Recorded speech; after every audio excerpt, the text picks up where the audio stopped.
ഗസയിൽ നിന്നുള്ള പ്രാരംഭ സൈനിക പിന്മാറ്റ സ്ഥലം ഇസ്രായേൽ അംഗീകരിച്ചു എന്നാണ് ഡൊണാൾഡ് ട്രംപ് പറയുന്നത്. ഹമാസ് ഇക്കാര്യം അംഗീകരിക്കുന്നതോടെ വെടിനിർത്തൽ പ്രാബല്യത്തിൽ വരുമെന്നും ട്രംപ് അറിയിക്കുന്നു.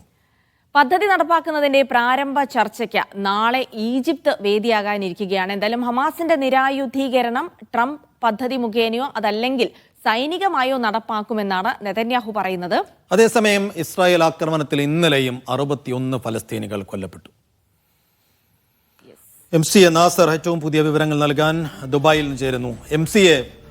ഇസ്രായേലിനോട് ഇനി ഒരു ബോംബിങ്ങിലേക്ക് കടക്കരുത്, ഇനി ഒരു മിസൈൽ ഗസയുടെ മണ്ണിൽ വീഴരുത് എന്ന് ഇന്നലെ ട്രംപ് ആവശ്യപ്പെടുന്നത് നമ്മൾ കണ്ടതാണ്. പക്ഷേ ഇന്നലെയും മിസൈലുകൾ അവിടെ വർഷിച്ചിട്ടുണ്ട്, 61 പേർ കൊല്ലപ്പെട്ടിട്ടുണ്ട്.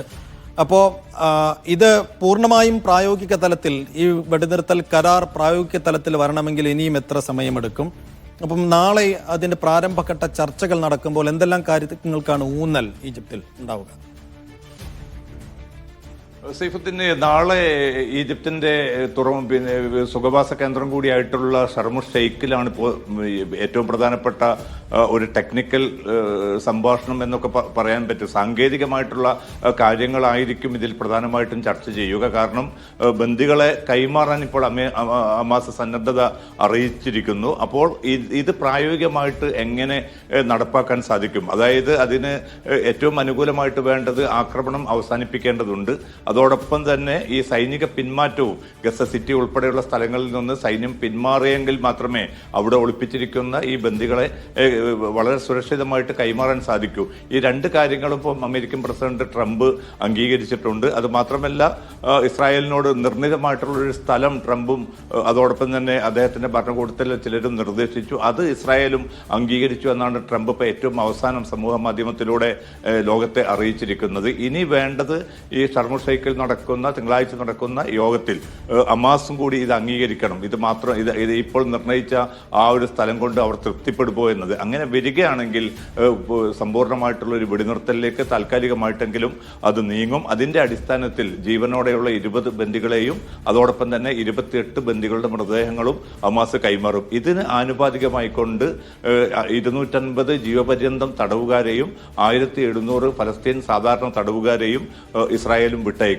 ഇതാണ് ഇതിലെ ഏറ്റവും പ്രധാനപ്പെട്ട ഒരു ഘട്ടം. തുടർന്നുള്ള നീക്കങ്ങൾ എന്തൊക്കെയായിരിക്കും എന്നത് സംബന്ധിച്ചുള്ള ചർച്ച ഈ ഈജിപ്തിന് പുറമെ ഖത്തറിലും കൂടി നടക്കുമെന്നാണ് ഇപ്പോൾ ഏറ്റവും അവസാനം നമുക്ക് ലഭ്യമാകുന്ന റിപ്പോർട്ടുകൾ. പക്ഷേ ഇന്നലെ അമേരിക്കൻ മാധ്യമത്തിന് ട്രംപ് നൽകിയിരിക്കുന്ന ഒരു അഭിമുഖം അത് വളരെ ശ്രദ്ധേയമാണ്. അതിൽ പറഞ്ഞിരിക്കുന്നത് ഗസയുടെ കാര്യത്തിൽ അതിരുവിട്ട പ്രവർത്തനങ്ങൾ നെതന്യാഹു നടത്തിപ്പോയി. അതിലൂടെയാണ് അന്തർദേശീയ തലത്തിൽ വലിയൊരു ഒറ്റപ്പെടലിലേക്ക് ഇസ്രായേൽ പോയിരിക്കുന്നത്. അത് തിരിച്ചു കൊണ്ടുവരാൻ ഈ ഒരു 20 ദിന പദ്ധതി താൻ അവതരിപ്പിച്ചത് നിർബന്ധമായിട്ടും സ്വീകരിച്ചു കൊള്ളണം. അതല്ല എങ്കിൽ ഇസ്രായേലിന് മുമ്പിൽ മറ്റൊരു മാർഗവുമില്ല എന്ന്. കാരണം പ്രത്യക്ഷത്തിൽ നേരത്തെ ഹമാസിനോട് പറഞ്ഞിരിക്കുന്ന അതേ മുന്നറിയിപ്പുകൾ ഇന്നലെ ഈ അമേരിക്കൻ മാധ്യമത്തിന് നൽകിയിരിക്കുന്ന അഭിമുഖത്തിൽ ട്രംപ് ഇസ്രായേലിനോടാണ് പറയുന്നത്. നിങ്ങൾ കരുതിക്കൂട്ടി വലിയ തോതിലുള്ള അതിക്രമം അവിടെ പ്രവർത്തിച്ചിരിക്കുന്നു. അതുകൊണ്ട് അതിലൂടെ അന്തർദേശീയ തലത്തിൽ നിങ്ങൾക്ക് വലിയ ഒറ്റപ്പെടൽ സംഭവിച്ചിരിക്കുന്നു. അത് നികത്തണമെങ്കിൽ ഈ ഒരു കരാറുമായിട്ട് നിങ്ങൾ പൂർണ്ണമായിട്ട് സഹകരിക്കണമെന്ന്. പക്ഷേ ഇതേ സമയം തന്നെയാണ് ഇസ്രായേലിലെ തീവ്ര വലതുപക്ഷ മന്ത്രിമാരായിട്ടുള്ള സ്മോട്രിക്കും അതോടൊപ്പം തന്നെ ബെൻഗവിറും വലിയ പ്രകോപനപരമായിട്ടുള്ള പ്രസ്താവനകൾ തുടരുന്നത്. അവർ നെതന്യാഹുവിനോട് പറഞ്ഞിരിക്കുന്നത് ഈ ബന്ദികളുടെ കൈമാറ്റം മാത്രമല്ല പ്രശ്നം, ഹമാസിനെ നമുക്ക് ഇതുവരെയും ഒന്നും ചെയ്യാൻ സാധിച്ചിട്ടില്ല. എത്രയും പെട്ടെന്ന് ഹമാസിനെ അധികാരത്തിലും സൈനികമായിട്ടും ഇല്ലായ്മ ചെയ്യണം. അത് ചെയ്തിട്ടില്ല എങ്കിൽ ഈ ഭരണകൂടത്തിൽ നിന്ന് തങ്ങൾ രാജിവെക്കുമെന്നാണ് ബെൻഗവിറും സ്മോട്രിക്കും ഇന്നലെ രാത്രി വളരെ ശക്തമായിട്ടുള്ള ഒരു മുന്നറിയിപ്പ് നെതന്യാഹുവിന് നൽകിയിരിക്കുന്നത്. അതുകൊണ്ട് ഹമാസ് മാത്രമല്ല ഇപ്പോൾ പിന്നെ ഒരു ധർമ്മസങ്കടത്തിലായിരിക്കുന്നത്. അതേ അവസ്ഥയിലേക്ക് തന്നെ ഇസ്രായേലിനെയും കൂടി ഇപ്പോൾ ട്രംപ് എത്തിച്ചിരിക്കുകയാണ്. ഇതിൽ പ്രായോഗികമായിട്ട് എത്ര കണ്ട് മുന്നോട്ട് പോകും എന്നതൊക്കെയുള്ള ചോദ്യങ്ങൾ കൂടി ബാക്കി നിൽക്കുന്നുണ്ട്. അതോടൊപ്പം തന്നെയാണ് നേരത്തെ സൈഫ് സൂചിപ്പിച്ച പോലെ ഇന്നലെ ഇപ്പോൾ ഈ വെടിനിർത്തലൊക്കെയും ട്രംപ് പറഞ്ഞിട്ടും 70 പേരാണ് ഇപ്പോൾ ഏറ്റവും 61 രാത്രി.